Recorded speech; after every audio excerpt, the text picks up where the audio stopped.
농공단지 도약의 날에 오신 여러분들 환영합니다. 저는 오늘 여러분들과 진행으로 함께할 아나운서 이다솔입니다. 반갑습니다. 자, 여러분 식사는 맛있게 하고 오셨을까요? 네, 다행입니다. 바쁜 일정 가운데에도 오늘 귀한 걸음해주신 모든 분들께 진심으로 감사의 마음을 전합니다. 앞서 안내해드린 바와 같이 오늘 1부, 2부, 3부로 나눠서 행사를 진행할 예정인데요.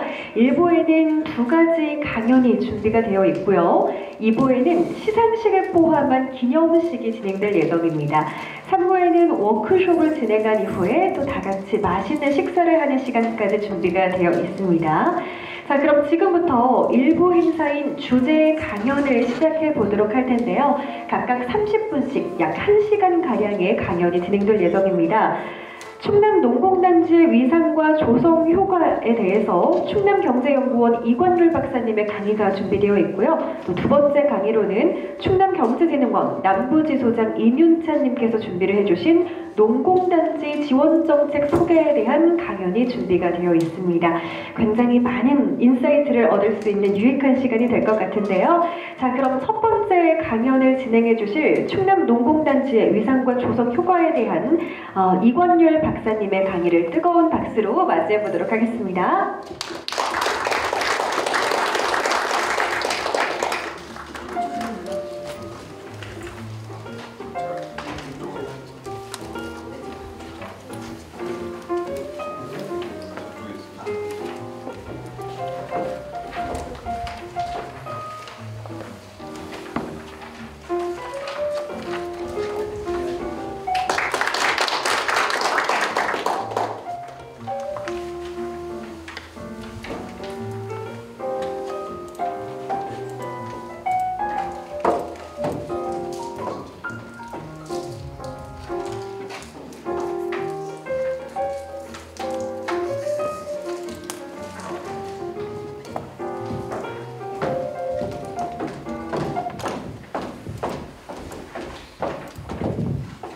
네, 안녕하십니까. 충남연구원 이관률입니다.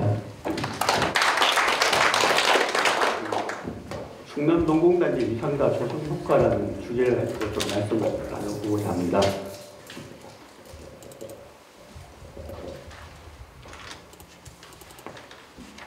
예, 발표 순서는 농공단지 위상, 그리고 농공단지 실태와 정책 수요, 그리고 조성 효과, 그리고 정책 및 결론 및 정책 계획입니다.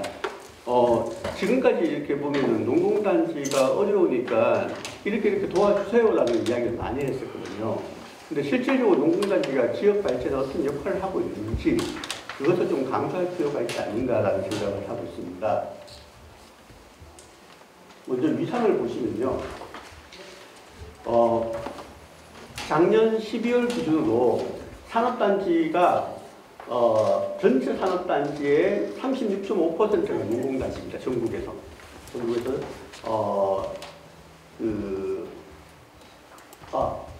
제가 말씀 잘못했네요. 전국 농공단지가 484개가 있는데 그 중에 94개가 농공단지고 그 비중이 36.5%입니다. 사실 이제 숫자로 보면은 상당히 큰 비중입니다.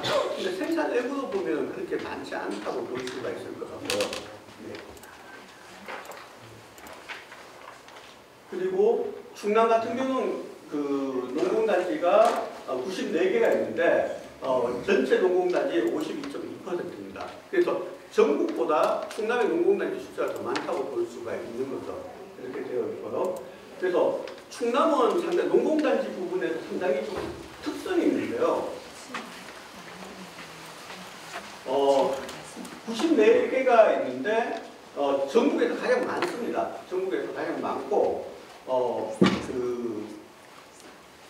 1984년도에 6개 농공단지가 조성된 곳 중에 첫 번째 농공단지가 공주에 있습니다. 그래서 전국적으로 봤을 때 다른 지역에 비해서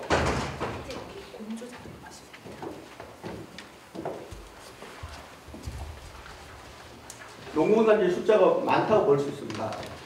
전국 농공단지가 112개의 시군에 조성이 되어 있는데 평균적으로 보면 4개의 농공단지가 있습니다. 한 시군에 4개의 농공단지가 있는데 충남 같은 경우는 부여까지, 천안까지 이렇게 하면 태안, 계룡 외에는 농공단지가 많이 조성되어 있다는 것을 알 수가 있고, 지금 행사가 진행되고 있는 공주 같은 경우는 12곳이 조성되어 있습니다. 오른쪽에 보시면 농공단지가 많이 조성되어 있는 곳이 공주가 12곳, 논산, 하만이 10곳, 아산이 9곳, 그리고 고성, 김해, 밀양, 도령, 예산, 정읍, 진천, 홍성이 8곳이 조성되어 있어요. 그렇게 보면 상당히 충남의 시군의 농공단지가 많이 조성되어 있다고 이렇게 볼 수가 있습니다.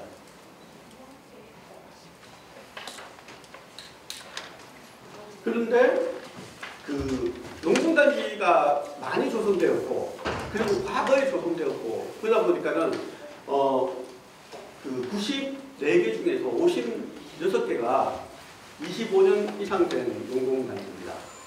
그렇게 봤을 때 농공단지가 많이 있지만 농공단지 인프라가 상대적으로 열악하다는 것을 우리가 확인할 수가 있고요. 특히 그럼에도 불구하고 충남의 지역 경제 발전에 있어서 농공단지가 가지고 있는 위상은 크다, 비중이 크다라고 이렇게 볼 수가 있습니다. 그 농공단지의 그 특성을 이야기 본다면 94개가 상당히 많이 있지 않습니까? 그러다 보니까 다양합니다. 다양하고 실제 요구하고 있는 어떤 특색들도 다양한 어떤 그런 측면이 있어요. 그래서 25년 이상 된 농공단지를 노후 농공단지라고 규정을 하고 300명 이상 고용하고 있는 농공단지를 중규모라고 이야기를 했을 때, 그러니까 300명 이하, 300명 이상, 25년 이상, 25년 이하를 구분하면 4가지 형태로 유형을 해볼 수가 있어요. 해볼 수 있는데, 매우 다양한 업종이 분포하고 있다는 것이 우리의 특징이자 문제점입니다. 산업단지는 어떤 특정 업종으로 집중이 되어야지 기반 인프라를 갖출 때 용이한 측면이 있는데, 다양한 업종들이 구성되어 있다는 측면이 있고요. 그리고 상당히 많은 분양률, 활발한 제조 활동을 하고 있습니다. 농공단지가 침체되었습니까? 라고 질문을 해본다면 아닙니다. 외형적으로는 침체되어 있지만은 실제로 상당히 활발한 생산 활동을 하고 있다라고 볼 수가 있습니다. 그런데 폐수 시설들이 좀 부족한 측면이 있고요. 그리고 모든 농공단지에 휴폐업체가 존재하고 있습니다. 길게 가는 은산과 같이 몇십 년 된 휴폐업체가 있는 것도 있고, 단기적으로 6개월 안에 빨리빨리 해결되는 것도 있습니다만, 휴폐업체가 농공단지에 있어서 중요한 문제점이라고 할 수가 있고요. 그리고 하나 특징적인 것은 인원도 증가하고 있고, 업체 수도 증가하고 있고, 생산액도 증가하고, 수출액도 증가하고 있습니다. 코로나 시기 때로 농공단지는 실질적으로 성장을 해왔어요. 해왔는 어떤 그런 특징이 있습니다. 그리고 정책적인 측면에서 봤을 때 약간 소외되었다고 이야기를 하는 측면도 있습니다만은, 농공단지 협의회를 보면 소규모 노후 농공단지는 농공단지 협의회가 50% 정도 되어 있고요. 소규모 일반 농공단지는 농공단지 협의회가 구성이 안 돼 있어요. 이 말은 최근에 조성되어 있는 농공단지들이 특히 농공단지 협의회에 구성이 안 되어 있다는 거죠. 그래서 이 부분에 대해서 좀 초점을 둘 필요가 있다는 생각이 좀 듭니다. 그리고 관리사무소도 없는 그런 측면에 있어서 농공단지 협의회가 없는 농공단지에 조직화를 어떻게 할 것이냐가 농공단지 협의회 차원에서 상당히 중요한 문제점이라고 할 수가 있을 것 같고요. 그리고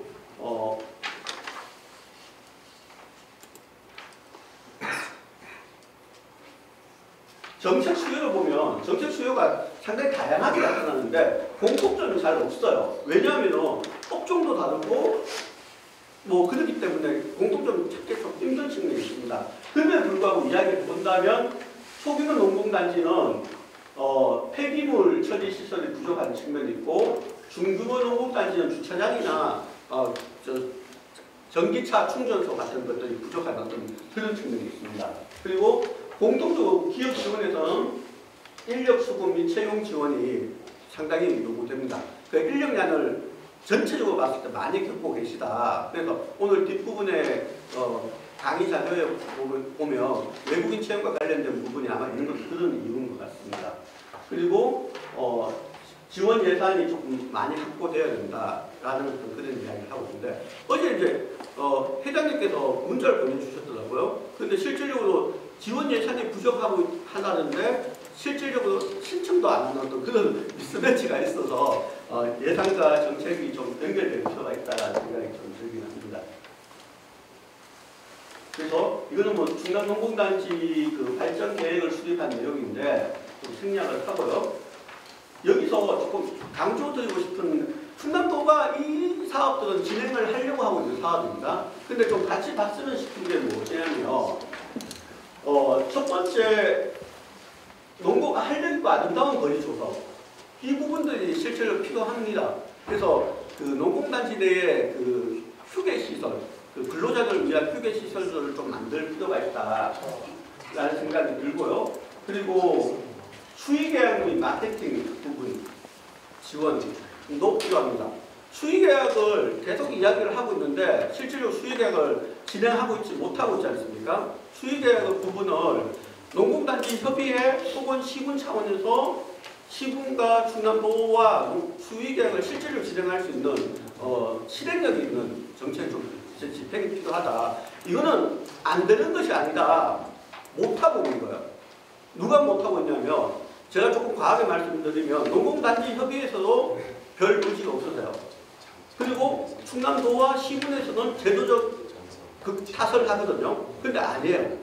실질적으로 할 수 있는 부분이거든요. 지난번에 회장님께 그 관련된 서류를 전달해 드렸습니다만은 기재부 훈령에 의해 가지고 수의계약을 할 수 있는 명확한 기준이 있습니다. 그래서 시군 차원에서 실질적으로 협상을 의견을 주시면 의견을 제시하면 총무과나 회계과에서 노할 수 있는 근거가 없습니다.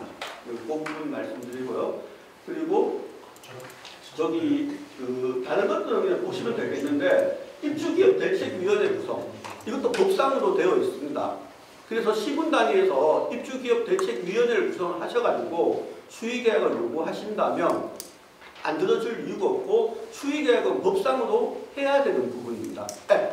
입주기업 대책협의회는 그렇기 때문에 충남도의 시군 단위에서 공주시는 입주기업 대책위원회가 구성이 되어 있습니다.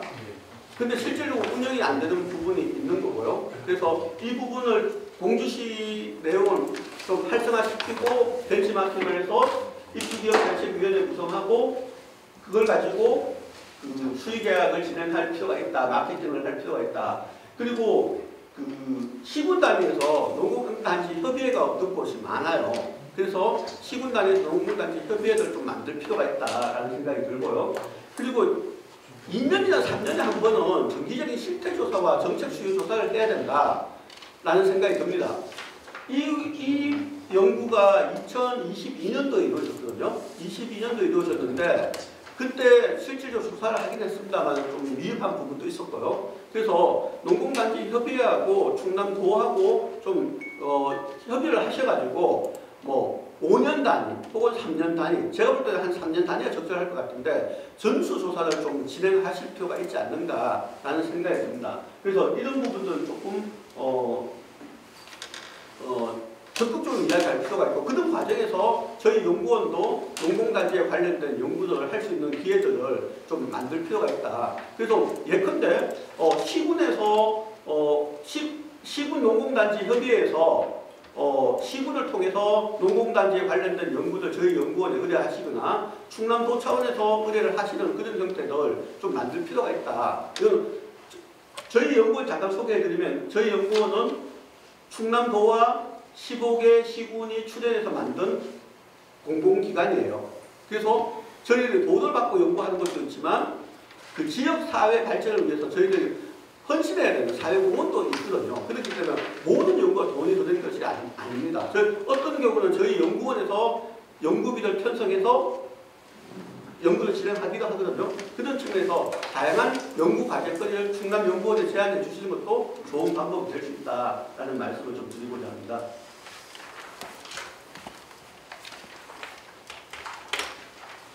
그러면 이제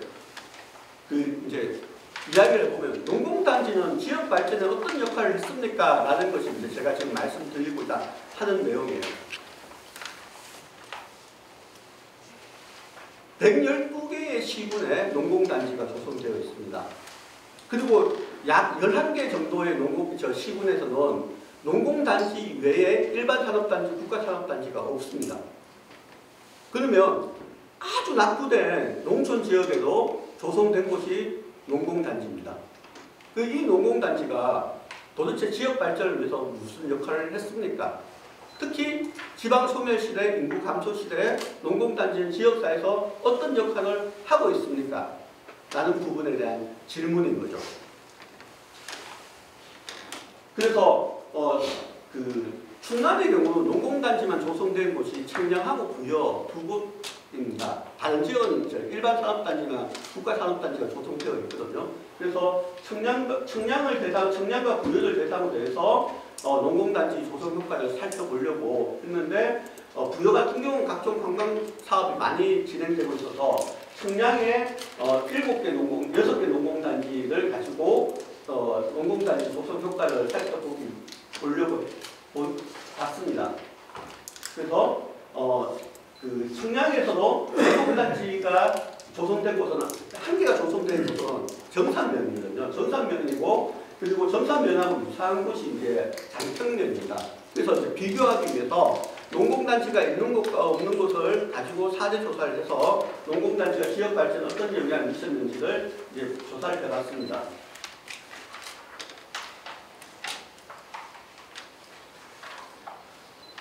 농공단지가 지역 발전에 미치는 영향은 좀 유형을 구분해 보면 지역 연계 및 고용, 지역 내에서 원청 하청하거나 지역 주민을 고용하거나 농산물 구매하는 지역 연계 및 고용, 그리고 인구 증가 및 상권 활성화, 농촌 사회 해체, 사회공헌 및 교류, 환경 및 경관 훼손, 불균형 및 재정 악화 등에 영향을 미칠 것이라는 가정을 한 것입니다. 그래서 이런 가정을 했는데 그렇게 이제 실질적으로 인터뷰 조사를 해보니까 어떤 측면이 있냐면 정산면 같은 경우는 노동 생산성이 높지 않아요.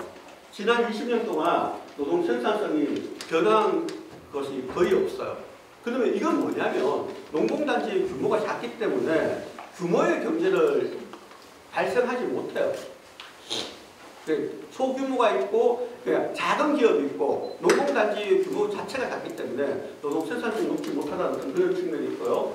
새로운 업체도 잘 나타나지 않았고 고용 성장도 이루어지지 않았어요. 정산면의 경우는. 일반적으로 그렇지 않습니다만은. 그리고 사회적인 측면에서 본다면 인구 증가도 지난 11년 동안 인구 증가도 일어나지 않고 감소했고요. 집값 변화도 크지 않았고 환경오염은 발생했어요.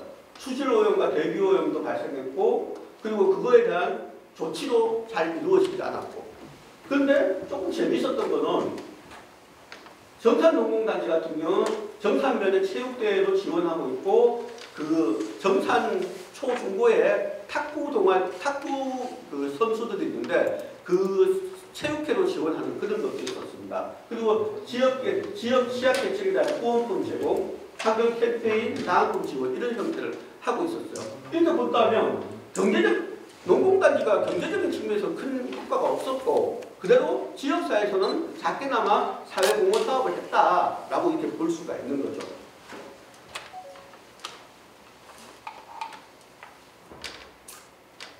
그래서 그 앞에 내용들을 정리해보면 이렇게 정리가 됩니다. 인구 증가에서는 큰 의미가 없었다고 볼 수 있지만 유동인구는 증가시켰고 사회공헌도 했었고 그런 이야기를 이제 해볼 수가 있습니다. 그런데 인식적인 측면에서 어떠냐면 농공단지 정산면하고 장평면하고 주민들한테 농공단지가 지역 발전에 어떤 영향을 미치는지에 대해서 인식조사를 해봤어요. 해봤는데 부정적인 거는 이제 연두색이고 파란색으로 구분했는데 그 환경 및 경관 훼손이 가장 크게 나타났어요. 농공단지는 지역 주민들한테 어떤 느낌을 주냐 하면은 환경과 경관 훼손을 한다는 측면을 강하게 이해를 하고 있어. 이미지를 주고 있어요. 실질적으로 앞에서 동일하게 나타났던 부분인 거죠. 그래서 농공단지 주변에 차단식재를 해서 농공단지와 농촌마을의 경관이 흐트러지지 않게끔 할 필요가 있다라는 그런 생각을 해볼 수 있고요. 지역 인재 고용, 인구 증가에 대해서는 3.5 정도의 영향을 미치는데 사회공헌 및 교류에 대해서는 2.85 정도로 낮게 평가하고 있어요.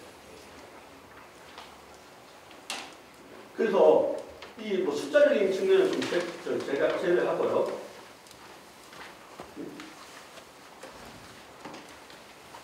네, 종합해보면 이렇습니다. 실제 농공단지는 지역 인구 증가와 상권 활성화에 어느 정도 기여를 했어요. 정산면 같은 경우는. 지역 내에서 슈퍼마켓도 이용하고 식당도 이용하고 지역 주민들도 고용하고 뭐 이런 측면의 영향을 실질로 기여를 하고 있는 게 사실입니다. 그리고 환경 및 경관 훼손의 문제점도 발생을 했어요. 수질 오염 사고도 발생하고 화재 사고도 발생하고 뭐 이렇게 됐거든요. 근데 지역 경제 및 고용은 전혀 이루어지지 않았어요. 그리고 농촌 사회 해체에 대해서 영향을 미치지 않았고 불균형과 재정 악화에 대해서 영향을 미치지 않았어요. 근데 인식은 어떻게 하고 있냐면은 지역 주민들은 농공단지가 지역 경제 및 고용을 하고 있다고 생각해요. 정산면 같은 경우는 상대적으로 좀 다른 측면이 있기는 합니다만은 지역 연계 및 고용이 거의 이루어지지 않고 있거든요. 대부분 농공단지는 좀 많이 이루어지는 편이에요. 정산면에 비해서. 정산 농공단지에 비해서. 근데 지역 주민들은 농공단지가 지역 주민도 많이 고용하고 있고 지역 연계를 하고 있다고 생각하고 있는 거죠. 이 주민들은. 그리고 두 번째는 인구 증가 및 상권 활성화에 영향을 미치지 않는다고 생각하고 있어요. 그리고 사회공헌도 안 하고 있다고 생각하고 있어요. 앞에서는 사회공헌을 실제로 하고 있었는데 지역 주민은 안 하고 있다고 생각하는 거죠. 반면에 농촌사회 해체는 발생하지 않았는데 지역 주민들은 농촌사회 해체가 발생하고 있다고 생각해요. 농공단지에 들어와서 우리 농촌사회가 붕괴되고 있다고 생각하고 있는 거예요. 그리고 환경 및 경관 훼손에 대해서는 현상과 인식이 똑같아요. 이렇게 본다면 실질적으로 농공단지가 농촌 지역사회에서 미치는 영향은 인구 증가와 상권 활성화에 영향을 미치고 있거든요. 이 부분에 대해서는 주민들은 그렇게 생각하지 않고 있고 오히려 환경 파괴만 되고 있다고 생각하고 있는 거죠. 대신에 고용은 그렇게 많이 하고 있지 않는데 지역 주민들을 고용하고 있다고 생각하고 있어요. 그러면 이런 인식 차이가 왜 발생하느냐? 그리고 이 결과를 가지고 우리가 무엇을 이야기할 거냐라고 한다면 농촌 지역에서 인구 소멸 지역에서 농촌 지역에서 농공단지는 인구 증가와 상권 활성화 역할을 하고 있습니다. 하고 있는 것을 좀 더 강화할 필요가 있는. 그러니까 여러 대표님들께서 또 농공단지 협의회 관계되신 분들께서 해당 시군에서 우리 회사가 아니면 우리 농공단지가 어떻게 물품을 구매할 것인가, 지역 주민을 고용할 것인가에 대해서 좀 더 신경을 써주셔야 되고 그것을 좀 더 강조할 필요가 있다라는 부분이에요. 그리고 지역 연계 및 고용도 마찬가지입니다. 그렇게 해주셔야 되고 또 우리가 공통적으로 나쁜 영향을 미치고 있는 환경 파괴와 경관 훼손의 문제에 대해서 좀 심각하게 우리도 인지를 해야 된다. 그래서 농공단지 주변에 차단 식재를 통해 가지고 농공단지의 좀 불량한 환경을 최소화시키고 농공단지 외곽에서 적재하고 있는 물건이나 쓰레기 같은 것들을 좀 치우는 정화 작업들을 좀 해서 농촌 경관과 농공단지가 잘 어울릴 수 있는 그런 부분들을 강조를 할 필요가 있다라는 생각이고요. 그리고 사회공헌 및 교류입니다. 실제로 사회공헌을 하고 계시는데 전혀 안 하고 있다고 생각하는 거예요. 그래서 농공단지가 정책적으로 사각지역이기도 하고 농공단지에 대한 정책 효과를 크게 하기 위해서는 농공단지가 우선적으로 자발적으로 선제적으로 농공단지가 농촌사회 발전을 위해서 기여하고 있는 부분을 강조할 필요가 있다. 그러면 농공단지 시군별로 농공단지 협의회에서 시군의 지역 발전이나 사회적 약자를 돕기 위한 어떤 공헌들을 할 것인가에 대해서 좀 대안을 마련하고 그것들에 대해 가지고 그런 성과를 가지고 농공단지 활성화를 위한 정책을 좀 강조할 필요가 있지 않는가라는 생각이 듭니다. 그래서 제가 마지막으로 좀 말씀드리고 싶은 것은 농공단지가 지역 발전에서 상당히 중요한 역할을 해왔고 앞으로도 할 것입니다. 어떻게 보면 인구가 감소되는 시군에서 농공단지가 더 중요한 지역 발전의 자원이기도 합니다. 그런 측면에서 지역 연계 및 고용을 좀 더 강화시켜야 될 필요가 있다라는 당부 말씀을 드리고자 합니다. 그리고 주민들이 부정적으로 생각하는 환경 및 경관 훼손에 대한 대책 마련을 해주셔야 되지 않느냐라는 부탁 말씀도 드리고 싶습니다. 상당히 예산 같은 경우는 농공단지가 비교적 경관이 잘 정비가 되어 있어요. 근데 그렇지 않은 농공단지는 상당히 많다는 거죠. 그래서 좀 환경 정비를 내부적으로 좀 할 필요가 있지 않을까라는 생각이 들고요. 그리고 장기적으로 측면에서는 농공단지 입주기업의 사회 공헌 및 교류 기능을 강화해서 농공단지가 지역사회에서 갖는 의미와 위상을 좀 더 강조할 필요가 있다라는 생각이 듭니다. 그리고 현상적인 측면과 인식적 측면에서 발생하는 사회 공헌 부분을 줄이기 위해서 지역 단위에서 법원을 구성이 필요한데 이거는 앞에서 말씀드린 입주자 대책위원회 구성을 통해서 그런 현상들을 해 나갔으면 좋겠다라는 생각이 좀 듭니다. 이게 제가 드렸던 타일과 조금 다른 부분인데 제가 이제 끝으로 말씀드리고자 하는 내용은 이렇습니다. 농공단지가 지역 발전에 실질적으로 기여하기 위해서는 지역 연계 및 고용을 좀 더 강화해야 되고 이건 지금까지 해오셨던 부분이에요. 해오셨던 부분인데 이것을 강화해야 되고 우리가 지금까지 좀 부족했던 사회 공헌과 교류를 좀 더 강조할 필요가 있지 않느냐. 그래서 농공단지의 정책 지원의 당위성을 높이기 위해서는 우리가 농촌 지역 발전을 위해서 어떤 역할을 하고 있는지를 좀 더 강조하고 그 강조한 역할에 맞는 지원을 요구하는 것이 바람직하지 않을까라는 생각이 듭니다. 네, 조금 5분 정도 시간이 남았는데 혹시 질문이 있으실까요? 네, 그럼 마치도록 하겠습니다. 감사합니다. 네, 이렇게 해서 충남 농공단지의 실태부터 그리고 가져올 수 있는 기대 효과 그리고 농공단지를 어떻게 하면 더 잘 조성할 수 있는지 필요한 정책적인 부분까지 아주 알찬 설명을 해주셨습니다. 이관률 박사님 다시 한번 감사합니다. 네, 이렇게 해서 첫 번째 강연을 마치도록 하겠고요. 이어서 두 번째 강연 만나보도록 하겠습니다. 충남경제진흥원 남부지소장의 이윤찬님께서 준비해 주신 강연인데요. 충남 농공단지의 지원 정책에 대한 발표를 준비해 주셨습니다. 따뜻한 박수로 모셔보도록 하겠습니다.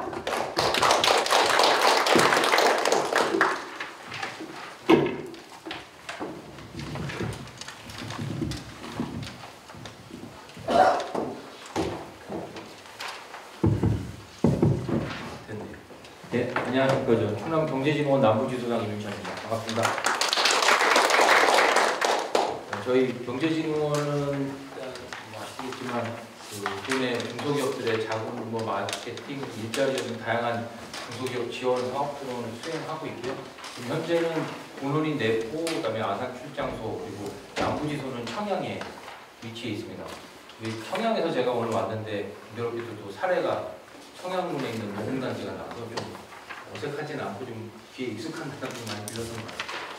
우선 저희는 매년 초에 진흥원에서 진행하는 사업에 대한 통합 설명회를 3월에 진행을 하고 있고요.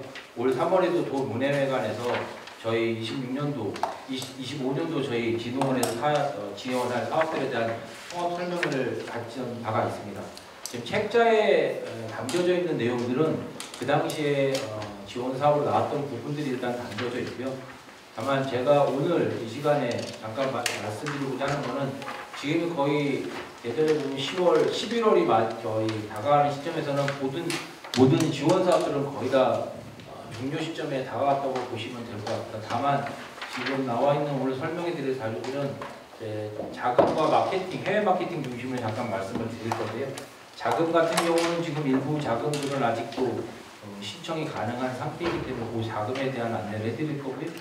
그리고 26년도 해외 마케팅 사업은 일부 지금 확정된 사업들이 있습니다. 그래서 일단 사업 목적이나 간단하게 확정된 사업에 대한 얘기 말씀드리면서 그게 어느 정도의 시점에서 신청이 이루어지는지에 대한 소개를 드리도록 하겠습니다. 우선 첫 번째는 이제 자금 설명드리고 그다음에 해외 마케팅 지원 사업에 관해서 말씀드리겠습니다. 자금은 25년도 기준, 현재 기준으로 말씀을 드릴 거고요. 해외 마케팅 지원 사업은 26년도 확정되어 있는 사업 중심으로 설명을 드리도록 하겠습니다. 우선 저희 특별 중소기업 구성 자금은 본인 중소기업 성장 후 저금리 6년 지원 사업으로 보시면 될 것 같고요. 그러다 보니까 직접 대출 형태가 아닌 은행을 통한 간접 대출로 이루어지고 있습니다. 올해 같은 경우 자금은 분기별로 접수를 해왔고요. 그다음에 지원 내용은 기업당 3억에서 최대 20억. 그래서 그 은행 대출 한도 가능 내고요. 시설 투자와 운전 자금으로 나뉘어서 진행했습니다. 지원 규모는 총 7개 자금에서 한 3,800억 정도를 지원해 왔습니다. 절차는 대신 보시면 되는데요. 일절차는 지금 현재도 동일하게 이루어지고 있죠. 우선은 대출 가능 여부를 은행을 통해서 확인을 하셔야 되고요. 그리고 분기마다 저희가 접수를 하고 있고 지금 현재 가능한 자금들은 지금 현재 접수가 되고 있는 상태입니다. 그래서 그 온라인 사이트를 통해서 접수를 하시면 되고요. 접수 이후에 선정평가 후 추천 융자 결정 통보서를 발행을 합니다. 그러면 그 발행을 받고 나시게 되면 그 융자 통보서를 가지고 실행하시는 은행에 가서 그 자금을 실행하시면 되는 구조로 이루어져 있습니다. 예상은 뭐 마찬가지로 나와 있는 대로 돈의 중소기업에 대한 부분이고요. 소상공인도 같이 하고 있습니다. 소상공인은 저희 사업은 아니고 소상공인 신용보증재단에서 지금 진행을 하고 있다고 보시면 될 것 같습니다. 지원 대상은 지원 제외 대상은 금융기업도 불량거래처로 규제 중인 기업과 협회업 중인 기업이고요. 그리고 당인연도 육성장을 받은 기업은 중복소외가 안 되고요. 정책자금 융자나 R&D 보조금 등 지원 실적이 최근 5년간 100억 원이 누적된 지난 또는 10회 범위를 초과한 기업도 일단 제외되고 있습니다. 주 상권 상장법인 또는 협회 등록법인으로 자사주 5천원 이상 기업, 그러니까 중견기업은 이상을 좀 어렵다고 볼 수 있습니다. 그리고 꼭 자금에 대해서 일단은 설명을 드리도록 하겠습니다. 자금은 지금도 궁금하신 거는 바로 신청이나 문의를 가능하실 수 있는데요. 요 문의처는 저희 아산 출장소에 있는 기업지원팀에서 자금은 담당하고 있습니다. 그래서 오늘 얘기를 들으시고 혹시라도 관심이 있으시면 지금 페이지 보시면 위쪽 문의처 전화번호가 나와 있습니다. 그 번호로 전화를 하셔서 자금에 대한 문의와 상담을 진행하시면 좋으실 것 같습니다. 우선 창업 및 경쟁력 강화 자금입니다. 임자 공목은 750억이고요. 기업당 최대 25억. 단일로 하실 때는 시설 20억, 운전자금 50억. 동시에 신청을 하실 때도 시설 20억, 운전자금 5억으로 보시면 될 것 같습니다. 대출금리는 변동금리 4.0%고요. 대상은 창업기업 같은 경우 업력 7년 미만 기업이고요. 경쟁력 기업은 업력 7년 이상 기업이 신청을 하시면 될 것 같습니다. 그 밑에 있는 중소기업 재난지원자금은 올 초 시작했을 때 기업 회생자금으로 시작이 됐다 중간에 그 중소기업 재난지원자금으로 이름이 바뀐 형태입니다. 그래서 융자 규모는 30억이고 저 융자 총 규모는 30억 원이고요. 요거는 창업 및 경쟁력 자금 안에 포함되어 있다고 보시면 좋으실 것 같습니다. 융자금은 기업당 최대 5억이고요. 대출금리는 변동금리 2%입니다. 대상은 제중소기업으로 정해져 있습니다. 그래서 이 부분은 필요하실 때 제중소기업 범위가 어떤 부분을 얘기하시는지는 한번 확인하면서 진행하실 필요는 있으실 것 같습니다. 다음은 혁신형 자금입니다.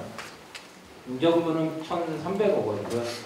한도는 최대 25억 원으로 똑같습니다. 다만 약간 창업 및 경쟁력 자금과 좀 차이가 있다면 단일로 신청하실 때는 시설 20억, 그다음에 운전도 10억까지 가능하십니다. 다만 동시에 신청하실 때는 창업 및 경쟁력 강화 자금과 유사하게 시설 20억에 운전 5억으로 가능하시다는 점 알고 계시면 될 것 같고요. 변동금리는 창업 및 경쟁력 자금과 대출금리 한 0.5%까지 3.5%. 대상은 벤처나 이노비즈, 메인비즈, 특허 3년 이내 등록이 되어 계신 기술력 보유 기업으로 대상이 정해져 있습니다. 또 지금 네 번째는 제조업 경영안정자금과 기술력 신용 안정자금은 현재 마감이 되어 있는 상태라 지금 신청은 좀 어려워요. 융자 규모는 제조업 경영안정자금은 융자 규모는 1,300억, 그리고 기업당 최대 2억에서 5억이고 대출 금리는 앞선 금리들과 틀리게 여기는 은행 약정 금리의 2% 보전해주는 그러니까 이자 보존 형태의 자금이라고 보시면 될 것 같습니다. 그리고 기술력 신용 경영안정 자금은 융자금 300억, 기업당 최대 5억이고요. 금리는 마찬가지로 제조업 경영 안정 자금과 마찬가지로 은행 약정 금리 중 2.0% 보증을 하고 추가로 0.4%의 보증률 별도 지원하는 것입니다. 대상은 특허 등 기술력 보유 기업이나 신기고 보증 평가 기업입니다. 올해는 현재 마감된 상태고 내년 초에 되면 다시 공고와 특근과 동시에 같은 형태로 진행이 될 테니까 혹시 관심 있으신 분들은 내년 사업에 참여를 하시면 좋을 것 같습니다. ESG 경영안정 자금입니다. 자금 융자금은 100억이고요. 기업당 최대 5억. 대출금리는 마찬가지로 약정금리 2% 보존 형태고요. 여기는 보증료는 1.2% 별도 지원합니다. 다만 여기는 대상이 좀 틀린 게 일단 기업은행 ESG 자가진단 하신 기업들이나 신기부 보증평가 기업에 한해서 나가고 있다는 것을 하시면 좋을 것 같고요. 일곱 번째 마지막 충남 베이밸리 자금은 융자 규모는 총 100억이고 기업당 최대 5억. 대출 금리는 마찬가지로 은행 약정 금리의 2% 보존 형태입니다. 다만 이거는 다른 자금들과 좀 틀리게 기술력 보유 기업, 그다음에 농협은행 이용 및 신보 보증평가 기업이긴 한데요. 여기 좀 단서 조항을 하나 더 붙는 게 이제 해당 지역이 있습니다. 그래서 천안, 아산, 당진, 서산 예산 지역에 있는 중소기업에 한해서 지원을 하고 있다고 보시면 좋으실 것 같습니다. 여기까지가 7개 사업에서 말씀드렸던 거고요. 지금 요 Q&A는 따로 있는 거는 저희 자금을 운영하는 데 있어서 문의 오시는 것 중에 가장 많이 오시는 분들이 뭐 많이들 알고 계시긴 하지만 자금 대출을 하다 보니까 뭐 중진공이나 아니면 직접 대출에 대한 경우가 많은데 저희도 이제 직접 대출을 하는지 여부를 많이 여쭤보시면 되는데 저희는 아까 말씀드렸듯이 시중은행에서 하는 은행에서 대출이고 저희는 이자 보존해주는 간접 대출 형식이라고 보시면 될 것 같고요. 가끔 이전하거나 이런 부분들에 있어서 주 거래 은행이 이전에 아직 바뀌지 않거나 아니면 그런 부분 때문에 저희 도내 말고 타 지역 그리고 금산 같은 경우는 또 지역 자체가 생활권이 대전이다 보니까 금산보다는 이제 대전에 있는 은행이나 이런 부분에 말씀들을 많이 하시는 경우들이 있는데 일단은 도자금 실행은 충남 도내 있는 은행에서 하셔야 된다는 거 말씀드릴 수 있고요. 도소매는 아까도 말씀드렸지만 저희가 제조업이나 제조 관련 서비스업, 건설업종 이렇게 중소기업 제조업 쪽 중심으로 진행하기 때문에 도소매는 해당이 되지 않습니다. 그리고 지금 현재는 예전까지는 오프라인으로 자금 접수를 받아왔는데요. 지금 현재는 모든 자금 접수는 온라인 시스템 통해서 신청이 가능하시고요. 모든 서류들은 온라인 통해서 업로드 시켜주셔야 된다는 점 이해해 주시면 감사할 것 같습니다. 이제 두 번째로는 해외 마케팅 지원 사업 중심으로 말씀을 드릴 건데 이거는 내년도 일단은 26년도 사업으로 확정된 사업 중심으로 기재가 되어 있습니다. 그래서 1차적으로 어떤 사업인지 확인하실 수가 있고요. 다만 이제 참고하실 때는 이게 그 해마다 이제 공고하는 시점들이 차이가 나고 공고 시점에서 지원 대상이나 어떤 형태들이 일부 변동이 될 수 있는 상황도 좀 있습니다. 그래서 지금 말씀드리는 부분 갖고는 전체적으로 내년에 이런 사업이 진행이 되는구나 라는 걸 확인하실 수 있고요. 자세하게 사업에 참여하실 때는 해당 시기에 공고문을 참조하셔서 사업에 참여하시면 좋으실 것 같습니다. 우선 저희 진흥원에서는 도와 함께 7개 지역에 충남 충청남도 해외 사무소를 운영하고 있습니다. 그래서 지금 현재는 7개국에 나가 있는데요. 인도, 베트남, 인도네시아, 독일, 일본, 미국, 중국 이렇게 7개 국가의 해외 사무소가 설치되어 있고요. 주로 해외 사무소에서 지원해주는 부분들은 해외 바이어 일대 매칭이나 수출 계약 지원과 관련된 통상 지원들, 그리고 시장 동향이나 현지 법률, 그리고 통관 이런 부분에 있을 때 필요한 수술 애로사항을 현지에서 지원을 해드리고 있습니다. 지금 사무처별 문의처는 각 연락처가 나와 있고요. 요거는 마케팅 지원팀에서 진행을 하고 있고, 위에 보시면 연락처가 따로 있습니다. 이거는 저희 책자에 나와 있는 마케팅 지원 사업이나 기업 지원 사업에 나와 있는 문의처도 동일하니까요. 참고해 주시면 좋으실 것 같습니다. 또 내년에 진행되는 글로벌 비즈니스 마케팅 관련 사업입니다. 목적은 최대 수출국인 동남아시아를 겨냥해서 현지 파견을 통한 시장 조사 및 바이어 발굴 지원 부분이고요. 그래서 비즈니스 매칭데이 행사 개최나 참가를 지원하고 있습니다. 그걸 통해 해외 바이어와의 일대 상담 지원이나 참여 기업들의 홍보 영상 제작에 대한 부분을 지원하고, 이거는 기간은 내년도 하반기에 지금 예정되어 있고요. 지원 규모는 당시 공고문을 참고해 주시면 좋으실 것 같습니다. 절차는 보통 모든 사업이 비슷한 절차를 따라서 진행이 되고 있는데요. 일단 신청서 접수하고, 그다음에 접수된 신청서를 토대로 수출 시장성 평가와 그 이후에 해외 바이어 매칭을 한 후에 행사를 개최한다고 보고 계시면 되고요. 그 위에 후속 및 연계 지원 얘기가 있는데요. 이 부분은 다른 건 아니고, 저희가 올해 작년 하반기부터 좀 중점적으로 저희 원장님이 얘기하시는 부분들은 해외 바이어와 이제 미팅이나 여러 가지를 통해서 MOU나 여러 가지 통해서 협약을 맺고 진행을 하실 때 그 위에 진행 사항들까지도 계속 모니터링을 하면서 진행하는 과정에서 또 어려움이 없는지 이런 부분들을 계속 확인하고, 또 추가적으로 지원할 수 있는 부분이 뭔지를 지금 각 담당 팀에 얘기를 하고 계십니다. 그래서 이런 부분들과 연계되어 있는 사업 내용이라고 보시면 좋으실 것 같습니다. 다음은 저희가 충남 FTA 통상진흥센터를 운영하고 있습니다. 이거는 도내 수출기업의 통상 환경 조성 및 FTA 활용 촉진을 통한 대경쟁력 강화인데요. 지금 주로 많이 하고 있는 거는 FTA 컨설팅 부분, 그러니까 인증 수출이나 원산 증명 같은 확인서 발급이나, 그다음에 통상 관련 종합 컨설팅이나, 그다음에 FTA 활용 설명회 이런 부분들을 주로 진행하고 있고요. 지금 현재도 이거는 1년 내내 상시 진행한다고 보시면 됩니다. 예산 소진까지 진행한다고 하고 있는 사업이라고 보시면 될 것 같고요. 보통은 컨설팅과 교육을 중심으로 해서 2가지 트랙으로 지원을 합니다. 지금 현재는 교육 같은 경우는 아직까지 센터 통해서 교육은 하고 있는 걸로 알고 있고요. 보통 교육 같은 경우는 희망하시는 중소기업이나 협회 협단체 쪽에서 저희 FTA 통상진흥센터 쪽으로 신청을 하시면 그걸 통해서 일정을 잡고 그때 관세사나 필요하신 분들 나와서 관련된 교육과 설명회를 같이 진행을 해드리고 있다고 보시면 됩니다. 이거는 사업은 26년 사업으로 잡혀있긴 하지만 아직 교육 같은 경우는 지금 현재도 진행하고 있는 부분이라 혹시 이 시간임에 관심 있으시면 상단에 있는 연락처 통해서 교육 신청하셔도 가능하실 것 같습니다. 다음은 4월 자율선택적 수출 기반을 지원 사업입니다.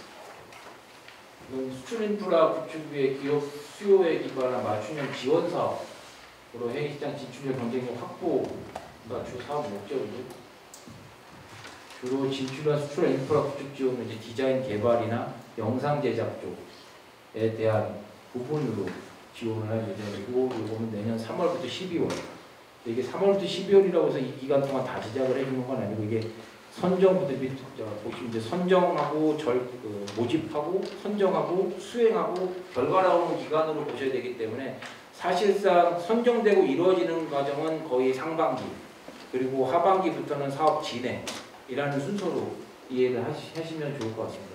분야별 지원 내용은 기자개발 파트에서는 외국어 카탈로그 제작이나 외국어 홈페이지 제작, 그리고 브랜드 디자인 개발, 수출 상품 포장 디자인 제작, 그리고 영상은 동영상으로 회사 홍보나 브랜드 홍보 영상 제작 등이 해당된다고 보시면 될 것 같아요. 약간 개선된 사항이 있는 것 같은데, 그래서 쇼핑몰 배너 제작, 이거는 이제 온라인 쇼핑몰을 구축하신 분들 경우 외국어 배너 제작을 통해서, 보통은 요즘은 쇼핑몰도 해외로 나가려면 그 안에도 번역을 많이 해서 하다 보니까 아마 배너에 대한 부분도 같이 들어가 있는 것 같고요. 그리고 요즘은 그 바이어들한테 보낼 때 예전에는 전시회 나가면 오프라인 그 브로셔를 갖고 있긴 하겠지만, 지금은 또 대부분 또 온라인으로 많이 한다 보니 모바일 카탈로그나 웹 브로셔 같은 걸 영문으로 제작하는 부분도 지원을 하고 있습니다. 그리고 마케팅 비용 지원에서는 유튜브 및 이제 해외 인플루언서 등에 대한 이용한 활용 광고비나 해외 쇼핑몰 입점 소요 경비 등을 지원하는 부분이고요. 영상 제작은 외국어 광고 영상으로 유튜브 쇼폼 그런 광고 영상 제작이 해당된다고 보시면 될 것 같습니다. 말씀드린 대로 절차는 3월 중에 접수하고 모집을 하고요.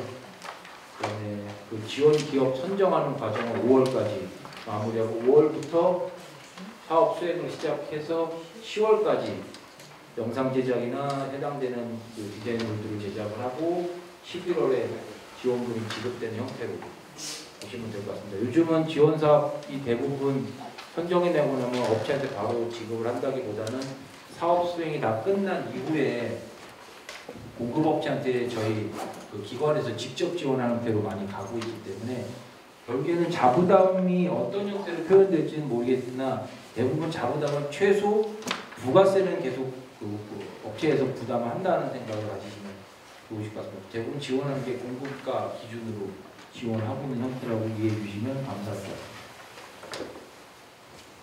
다음은 충남형 해외 바이어 발굴 매칭 지원 부분입니다.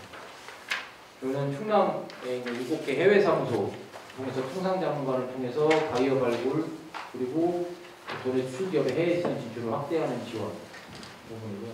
이거는 그 충남에 있는 해외 사무소에서 바이어 추천 상담회를 개최하고 참가 지원하는 문제입니다. 진행되는 건 4월하고 12월인데요. 요거는 마찬가지로 이게 끝나는 하고 결과 모든 부분을 같이 포함되어 있다고 보시면 될 것 같고요. 지금 현재 알고 있기는 상담회는 3, 4월 중에 1회가 돼 있고, 그리고 하반기에 2회, 총 2회 진행되는 걸로 알고 있습니다. 그래서 접수는 상담회가 개최하기로 된 일정이 잡히면 그 3개월 전에 우선 신청서 접수를 하고요. 행사 한두 달 전까지는 수출 시장성 평가와 아마 그때까지는 해외 바이어 매칭이 이루어질 겁니다.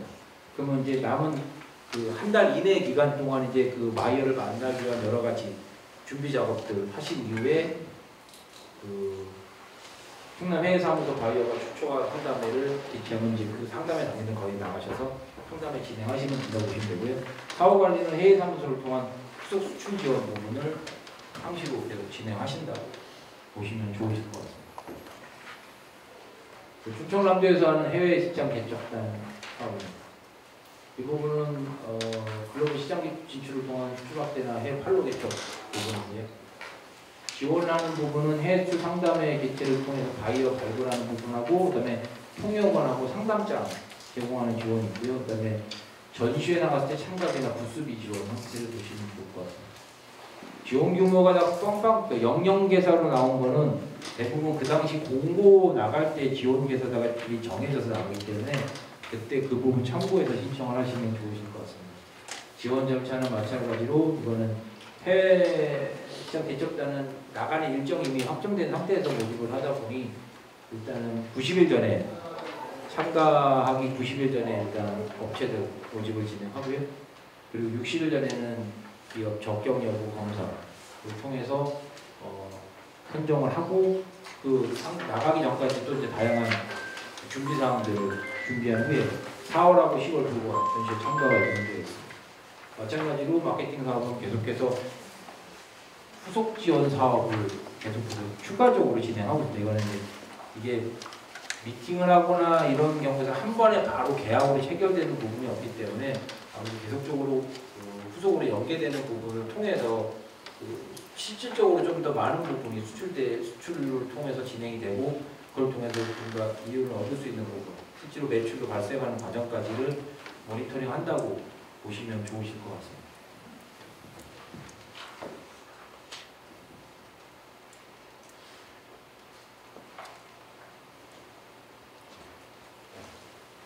그 해외 전시회 박람회 단체 참가 되는 부분인데, 이거는 그 해외 유명 전시 박람회를 풍년관을 통해서 단체 참가 지원을 하고 제품 및 바이어발 하는 사업으로 보시면 될 것 같고요. 해외 전시회를 참가하다 보니 여기는 참가기업 부수비 지원 형태가 주 지원 내용이라고 보시면 좋을 것 같습니다. 마찬가지로는 2월 정도, 지금 현재 예정되어 있는 것은 공고일은 나중에 나오겠지만 2월 중에 신청 접수를 받고 그다음에 2월에서 4월 사이에 신청 접수한 기업을 대상으로 적격 심사와 업체 선정 과정 그리고 참가 준비 과정을 거쳐서 지금은 아마 전시회가 5월에 있는 걸로 지금 한다고 하는 것 같습니다. 5월 전시회 참가하고 그 결과를 12월에 보고하는 형태로 진행되는 사업이라고 보시면 될 것 같습니다. 그래서 아마 이게 전시회는 어떤 전시회가 될지는 아직은 직접 나오는 게 아니라서 이거는 다시 보고 나갈 때 확인을 하시면 좋을 것 같습니다. 그리고 저희가 해외 전시회는 단체로 가는 풍년관이라는 저희 단체 부스를 통해서 지원하는 부분도 있지만 그 해외 전시회 같은 경우는 개별 참가 기업을 지원하는 경우도 있습니다. 그래서 이 부분은 해외 전시 박람회 개별 참가 지원에 대한 내용이고요. 이거는 해외 개최 전문 전시 박람회 참가비 지원 형태입니다. 그래서 이거는 기업별 최대 500만 원 한도 내에서 물류비나 현지 통역비 일부 지원하는 것으로 보시면 좋을 것 같습니다. 아마 예전에 저희 진흥원에서 하는 사업에 참여하실 분들은 예전에는 여기 일부 항공료도 한 50%가 지원을 했던 걸로 기억을 하는데 지금은 항공료 지원은 없고 물류비 쪽하고 그다음에 통역 비용으로 선정돼서 지원하고 있다라는 걸 이해해 주시면 될 것 같습니다. 여기 밑에 지금 지원 내용 보면은 선정기업에 한해 26년 1월 이후 참가한 해외전시 박람회 소급 지원 가능이라고 표현이 되어 있는데요. 이건 왜 그렇게 내용이 나와 있냐 하면은 지원 절차를 보시면 저희가 3월에 신청 접수를 받습니다. 3월에 접수 받고 업체에 대한 적격 여부 심사해서 업체를 선정하는 과정이 3월에서 4월 정도 될 텐데 이미 1월이나 2월에 그러니까 보통 1, 2월에 하는 전시회 같은 경우는 전년도 그러니까 올해 아마 마감 신청을 개별적으로 다 하셔서 1, 2월에 전시회 나갔다 오시는 분들도 있으실 거예요. 그런 분들에 한해서는 신청서 접수하고 선정이 되셨을 경우에 1월달이나 그해 1월, 2월에 나갔던 부분들은 소급해서 지원이 가능하다라는 표현을 써주신 거니까 뭐 나는 내년에 하반기에 나갈 일이 없는데 라고 하시더라도 혹시 1, 2월 달에 다녀오신 분이 있다면 그때는 신청을 해보시는 게 좋지 않을까라고 생각이 듭니다.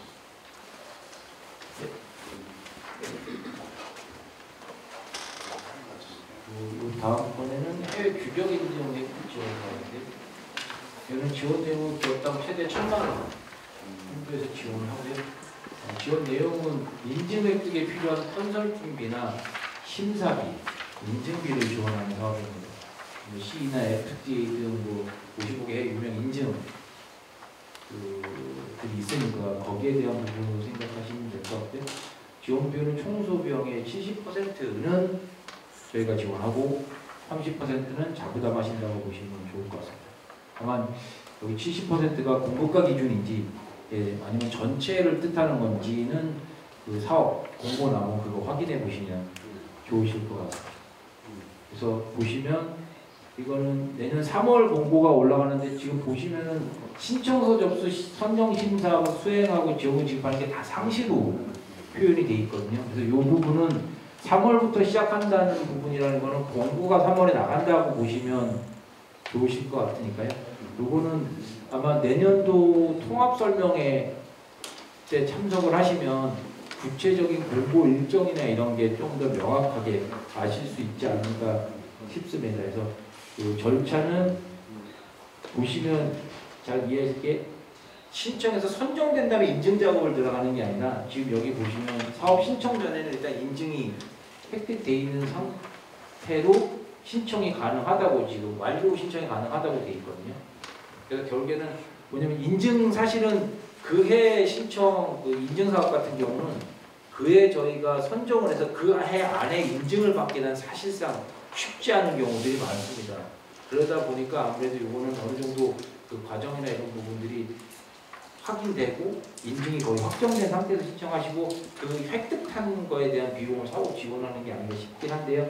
이 부분은 지금 상황에서는 그런 뉘앙스로 보일 수 있는 부분들이 굉장히 많거든요. 보면은 사업 신청하려면 신청 전에 일단 인증 획득해야 되고 인증 완료 신청이 가능하다고 표현되어 있고 증빙 서류 심사를 통해서 그 기업 인증 비용을 지원한다는 거는 제가 볼 때는 인증을 받은 이후에 사후 지원 형태가 보일 수 있는 형태도 느껴지거든요. 그래서 요거는 사업 신청을 하시기 전에 공고문이 뜨면 공고문 내용을 유심히 잘 살펴보셔서 사업을 신청하시면 좋으실 것 같습니다. 국제 특송 지원 사업입니다. 얘는 사업 목적 자체는 샘플 발주비 부담 완화 및 수출 활성화 도모 말 그대로 지원한 부분은 EMS 비용 지원하는 겁니다. 그래서 한도액은 연 200만 원 이내 200만 원 한도 내에서 지원한다고 보시면 되고요.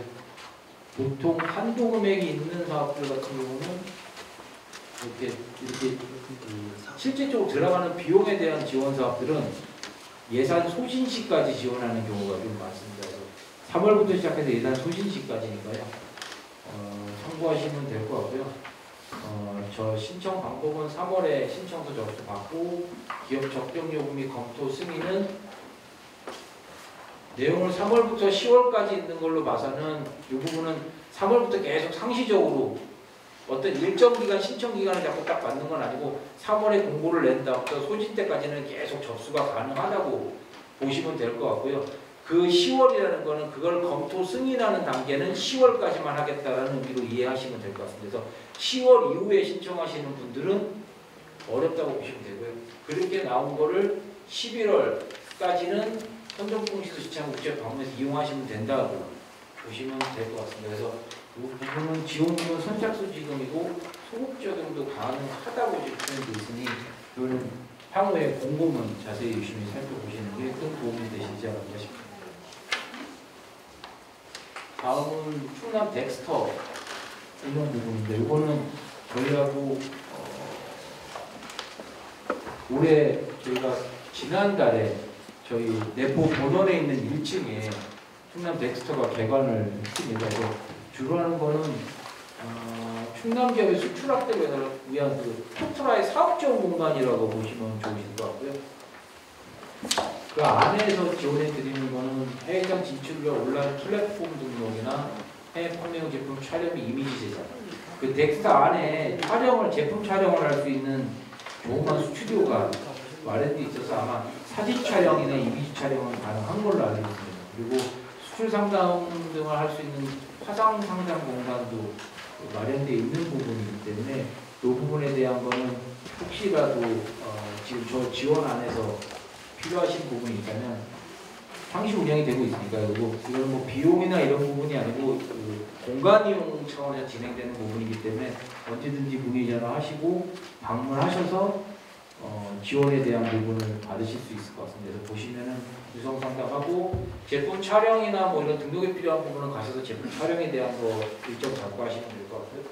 그 외에 뭐 구매 및 수출상 발송이나 대금 지급 관련된 상담도 그 안에서 가능할 것 같고요. 그다음에 화상 상담 장소도 제공을 한다고 하고 있으니까 이런 부분도 같이 활용하셔서 그 좋은 결과 이루셨으면 좋을 것 같습니다. 이상으로 제가 준비한 내용을 다 말씀을 드리고 혹시 궁금한 거 있으면 간단하게 질문 받고 없으시면 마무리 짓도록 하겠습니다. 네, 마이크 전달 드리겠습니다.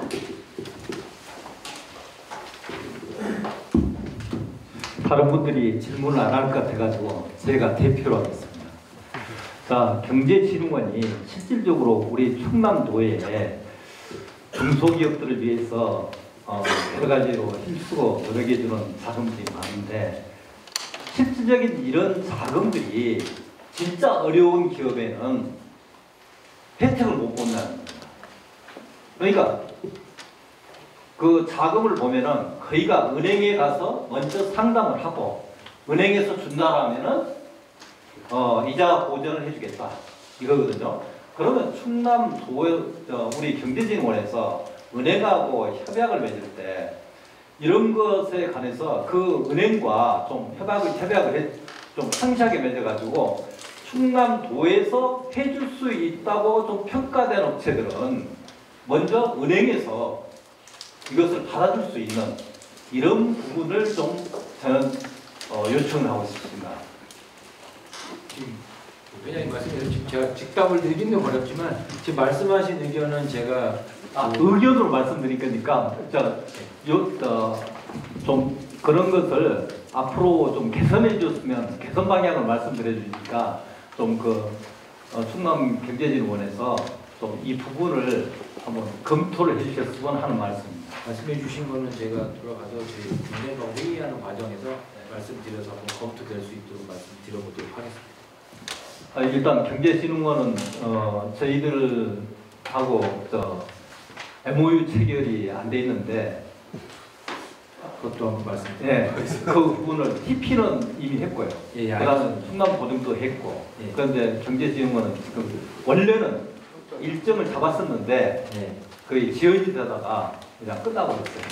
그 부분도. 두 가지 부분이 제가 돌아가거든 이번에 그 워크숍에서 나왔던 말씀들 이런 내용이 나왔습니다. 그거 드리고 그 부분에 대한 거는 충분히 검토될 수 있도록 말씀드리도록 하겠습니다. 네, 감사합니다.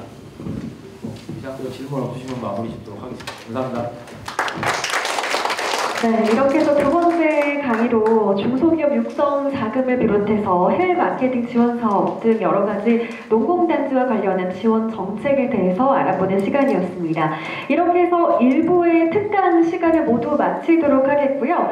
10분가량 휴식 시간을 가진 이후에 3시 40분까지 다시 착석해 주시면 이후 순서를 진행하도록 하겠습니다. 10분가량 이제 화장실도 다녀오시고요. 쉬는 시간 가지시고 40분까지 다시 착석 부탁드리겠습니다.